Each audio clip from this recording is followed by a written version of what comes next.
Good afternoon বন্ধুরা। আজকে আবার একটা লাঞ্চের থালি নিয়ে চলে এলাম। আজকে লাঞ্চের থালিতে কি রেখেছি চলুন দেখিয়ে দিই। তার আগে নুনটা নিয়ে নিলাম।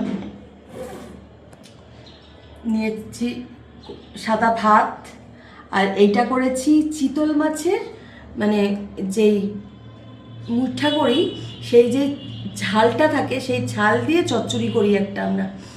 এটা আমার শাশুড়ি মা করতেন খুব ভালো, ওনার থেকেই শিখেছি।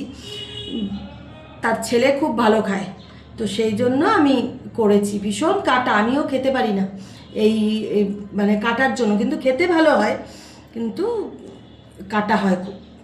তো এটা করেছি, আর করেছি বোয়াল মাছ বেড়ে নিয়েছি, আর করেছি ইলিশ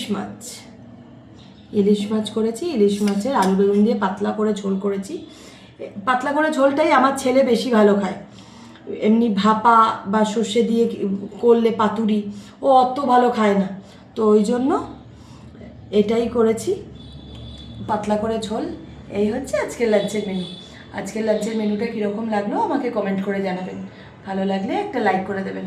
তো চলুন আসছি পরের ভিডিওতে।